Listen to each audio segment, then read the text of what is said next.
স্বাগতম স্বাগতম নবাগতদের জানাই স্বাগতম স্বাগতম স্বাগতম বিপ্লবতা ইয়াকের ভেজানো সুখা বাই কুবাইলাম সগো নামসগো নামসগো বিপ্লবতা ইয়াকের ভেজানো সুখা বাই কুবাইলাম সগো নামসগো নামসগো বিপ্লবতা ইয়াকের ভেজানো ডাল বিদালাম সুখি খাবাই কুবাইলাম সগো নামসগো নামসগো নবাগতদের জানাই স্বাগতম স্বাগতম স্বাগতম নবাগতদের জানাই স্বাগতম স্বাগতম স্বাগতম নবাগতদের জানাই স্বাগতম স্বাগতম স্বাগতম भारत माता की জয় भारत माता की জয় बीजेपी জিন্দাবাদ बीजेपी জিন্দাবাদ नरेंद्र मोदी জিন্দাবাদ नितिन नवीन জিন্দাবাদ प्रोफेसर डॉक्टर मानिक शाह জিন্দাবাদ राजीव भट्टाचार्य শিবনা মন্ডল রাখতে হবে।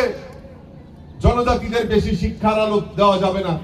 আপনারা বলুন তো, জনজাতি আজকে থেকে 2018 আগে যে কমিউনিস্টের সরকার সেখানে ছিল, তারা কি বলেছে যে ক্লাস 6 অবধি ইংরেজি শিক্ষা যাবে না। মনে আছে তো আপনাদের? জনজাতি যারা আছে তারা মনে করে দেখবেন যে ক্লাস 6 অবধি ইংরেজি পড়া শিক্ষা যাবে না। কেন? কারণ জনজাতিরা যদি শিক্ষিত হয়ে যায় তাহলে তাদের দিয়ে রাজনীতি করা যাবে না। তাই আজকে জনজাতিদের ডাক্তার, ইঞ্জিনিয়ার তারা কেউ হতে পারেনি। আমাদের সরকার, আমাদের ভারতীয় জনতা পার্টির এই ডাবল ইঞ্জিনের সরকার, কেন্দ্রে নরেন্দ্র মোদীজির সরকার, আর রাজ্যে আমাদের মুখ্যমন্ত্রী প্রফেসর ডক্টর মানিক সাহাজির নেতৃত্বে সরকার, এই ডাবল ইঞ্জিনের সরকার আমাদের জনজাতি উন্নয়নের জন্য 2025-26 অর্থ বছরে 3,450 কোটি টাকা এই জনজাতি উন্নয়নের জন্য বরাদ্দ রেখেছে বাজেটে। তার মধ্যে শিক্ষা, পরিকাঠামো উন্নয়ন, স্বাস্থ্য, আর্থিক কর্মসংস্থান এবং আমাদের কৃষ্টি, জনজাতিদের কৃষ্টি সংস্কৃতিকে বেশি করে আমাদের প্রচার প্রসারের জন্য বাজেটে সেখানে প্রভিশন রাখা হয়েছে। আজকে আমাদের এই ত্রিপুরা রাজ্যে জনজাতি ছাত্রছাত্রীদের উচ্চ শিক্ষার জন্য, আমাদের জনজাতি ছাত্রছাত্রীরা যাতে হোস্টেলে থেকে পড়াশোনা করতে পারে, তার জন্য আমাদের এই রাজ্যে 21টি একলব্য বিদ্যালয় যদি স্থাপন করে থাকে আমাদের এই ডাবল ইঞ্জিনের সরকার।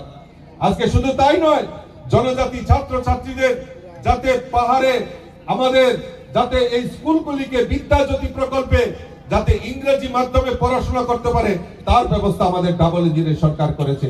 আজকে জনজাতি এলাকায় আমাদের সড়ক, রাস্তা থেকে শুরু করে সেচ, পানীয় জল সেগুলি পৌঁছে দেওয়ার জন্য আমাদের সরকার 900 কোটি টাকার বাজেটে সেখানে প্রভিশন রেখেছে।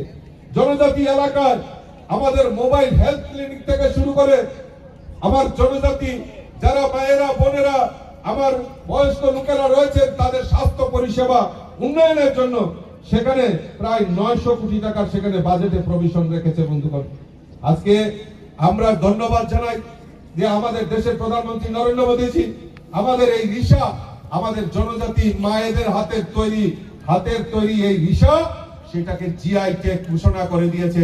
এই রিসা আজকে ভারতবর্ষের বিভিন্ন প্রান্তে পৌঁছে দেওয়ার কাজ আমাদের এই ডাবল ইঞ্জিন সরকার।